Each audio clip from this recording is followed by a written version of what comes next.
Welcome to Capital OTB's Daily Report for Thursday, April 29th, brought to you by CapitalOTBBet.com. Don't forget, you can swing by the website, CapitalOTB.com, to learn more about Capital OTB Bet and how you can sign up for an account today. This is the Thursday, April 29th edition. I'm Seth Merrill. Thanks for tuning in. Let's get started. Get underway, and we'll do it with, again, one of the interviews that they've been doing on the backstretch over the past week and a half or so down at Churchill Downs, Kentucky. HBPA, Jenny Reese in particular, caught up a couple of days ago, Tuesday, with Kendrick Carmouche, who will be riding Bourbonic in the Kentucky Derby after a huge 72-1 upset in the Wood Memorial aboard the Pletcher-trained Bourbonic. Kendrick Carmouche back aboard that one in the Derby.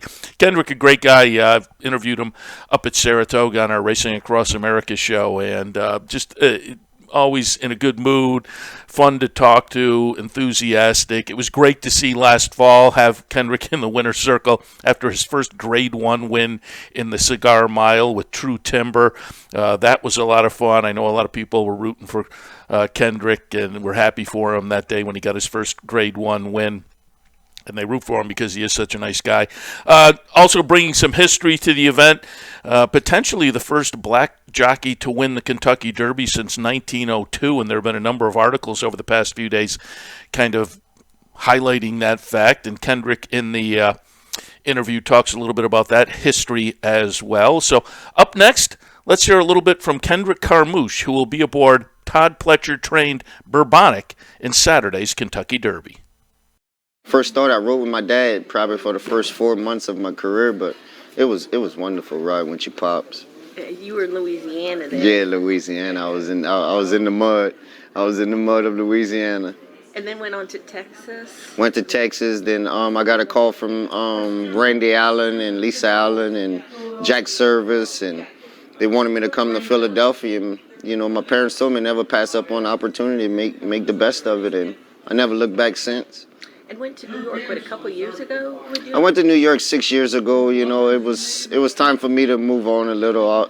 I was getting bored at my riding in parks and at smaller tracks. It wasn't as much of a competition for me anymore. So I wanted to push it a little bit more and go to New York and ride with some of the best riders in the country. And here we are today.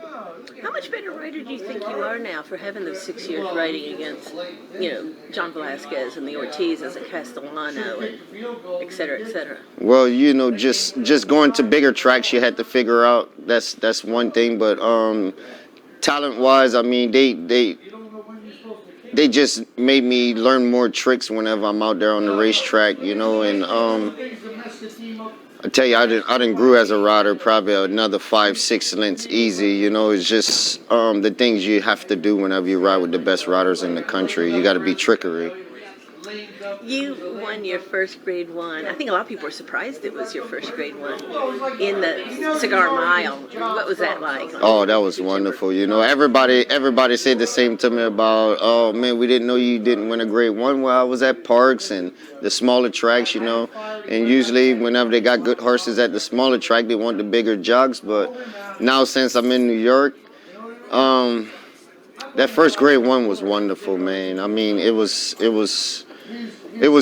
overdue, but it was well meant at the time it came, and very grateful for Calumet Stables and Jack Stissenson and True Timber. Was such a good horse. He tried it 2 years back and finished third and fourth, and I'm just glad that he broke through to win a race like that. You had a breakthrough race like that, and then fast forward a few months, and you win the Wood Memorial, which is a Grade 2, but most people think of it as a Grade 1 on Bourbonic. Has that made a difference, you think, in your business? I hope it do. I hope that they see that I can do just as good as the other riders, if not better, from what they've been seeing the last 6 months. That I have proven they gave me the opportunity to show my talent even more. If you get the right horse, you know what to do with it. Oh, yes, ma'am. Yeah, and you probably have for a long time. It's just all about opportunity. It's all about opportunity and time and patience, and keep working hard, man. I always tell people, don't give up because you never got the opportunity right away. Just keep working hard. The sun will shine on you one day, and you'll make the best of it. So what was that like winning the Wood Memorial? And when you win the Wood Memorial, the horse is in the Kentucky Derby. You know?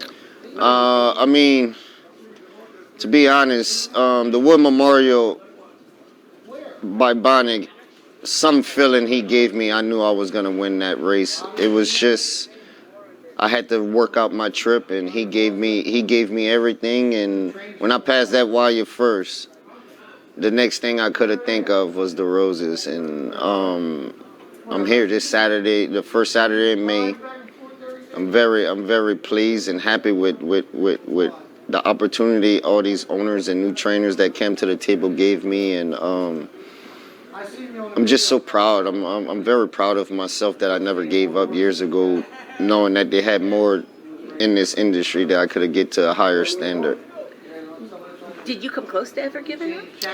It was just, it's not giving up. It's just when you get beat up so much in this game, you know, you kind of lose your way a little bit and just be a little down on yourself. But, you know, I'm happy-go-lucky me. The day changed, and, you know, I just kept it pushing, you know, just work a little bit harder and ride a little bit smarter and ride every horse like it's your last, your only horse to ride that day and make it a winner. I try to keep positive attitude. I just try to stay happy, man. Good things come to positive people, and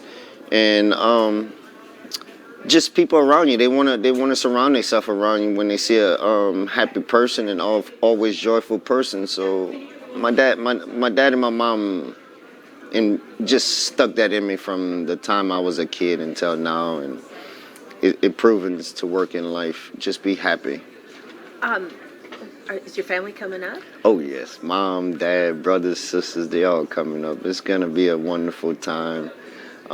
They all dream of this, dream of me being here, and they come and enjoy it with me. They come and enjoy. They sun to toe, and just enjoy the time here, man. It's gonna be wonderful.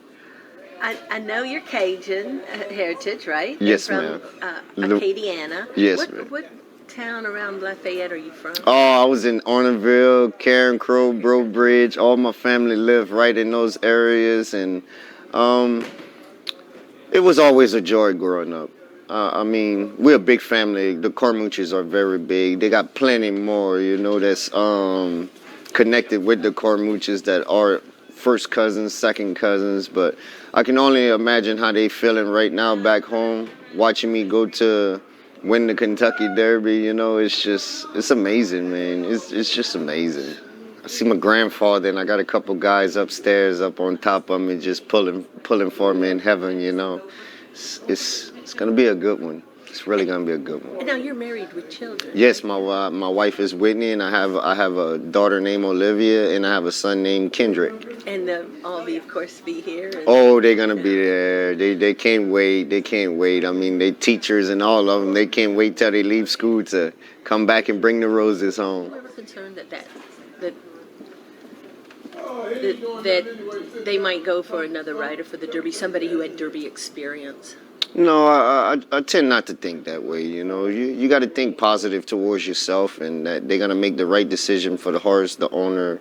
And Todd Pletcher is a very stand-up guy. He make the right decisions. He does the right things by the person and the horse. So, you know, given that said, he got 4 of them in the Kentucky Derby, and, you know, gonna be riding with some of the best riders. I'm one of them. Do you think about the historical significance? I mean, black jockeys have such a heritage in this sport, in the Kentucky Derby, and then it's kind of, you can be few and far between even just getting mounts, let alone on, you know, leading contenders, and it's been a long time since. I think it's being rewritten now as we speak, ma'am. I think what I'm doing is rewriting what's been already done in the first 15, 20 years of the Kentucky Derby. So I'm just here to rewrite it all, make it back relevant. Well, I was going to say, is that something that you take, one of the words pride, but take seriously, that you are trying to rewrite history, as you say? Or is it rewrite history, or is it get history back up to date? It's a little of both, because, you know, we don't have that many black riders in this industry, and Creole riders at that, you know. We all come from little small places, and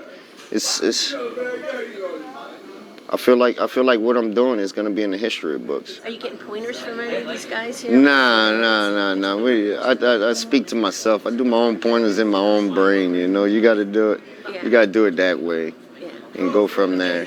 And final question, what kind of confidence are you taking into the Kentucky Derby? I'm taking my wave with me. You know, for the last 6 months, I've been doing really good. I feel like I'm at the peak of my career, and everything just going forward. We got to keep it pushing. Oh, I'm going to ask you one more question then. What kind of doors do you think this could open? Just even being in the Derby. I know that's not your goal to be in the Derby. Your goal is to win the Derby. But what kind of doors does that open? I mean, winning this race can open up many doors. It's what I want. It's what I dream of, you know, this opportunity, man. I want to be fighting with these guys every day in these big grade 1 and grade 2 races, grade 3 races every single day of the rest of my career. This is what I want for my family, for my fans, my people back home. This is why I'm here for the Kentucky Derby right now. Again, Kendrick Carmouche, just really a super nice guy, fun to talk to in the opportunities we've had to interview him up at Saratoga, and wish him and the team a lot of luck on Saturday aboard Bourbonic. The Wood Memorial winner at a juicy 72-1. We'll see what he goes off at on Saturday, and with his running style, look for him to be making up some ground in the lane, because that will certainly be the style, come from behind for Bourbonic. So we'll see what happens with Kendrick Carmouche aboard in the Kentucky Derby. But that's coming up on Saturday. In the meantime, Thursday action at Capital OTB. Capital OTB TV, capitalotbbet.com. Belmont and some New York racing back in action. Of course, Churchill Downs continues Oaks Derby week with Thursday action. Oaklawn Park, they're winding down the last few days of their meet. Laurel in action, Golden Gate, a little bit later on, Yonkers and Hoosier. All of that coming up and available to you at capitalotbbet.com and Capital OTB TV on Thursday, April 29th. Let me wind you up with some of the promos that are coming up. Also, do want to remind you that Kentucky Derby Day itself coming up on Saturday. If you're in the Albany area and you swing by the Clubhouse Racebook, the first 100 women through the door will get a Kentucky Derby Rose. The first 100 patrons at the Clubhouse Racebook on Saturday get a commemorative Kentucky Derby glass. There's advanced wagering available Thursday and Friday. And the Clubhouse Racebook in Albany opens up early, both Friday and Saturday. 9:30 on Friday, Kentucky Oaks Day. 9 a.m. on Saturday, Kentucky Derby Day. Both days featuring an early post time at Churchill Downs of 10:30 a.m., so be aware of that. Coming up this week on Friday, do be aware that there's a $150 online Pick 5 bankroll. You can check out the website for more information on how you can find your chance to potentially be on the bankroll team on Friday. Friday, also the return of the bounty bet. Over $1,500 up for grabs in the bounty. All you have to do is play the late pick 5 at Belmont with your Capital OTB bet account, and you're in for a shot at all or part of that $1,523 potentially. So keep that in mind. You can always check out the website for more info on promos and events at Capital OTB by visiting capitalotb.com. That wraps things up for this Thursday, April 29th edition of the Daily Report, brought to you by capitalotbbet.com. I'm Seth Merrill. As always, thanks for joining us. Spread the word. We'll see you tomorrow.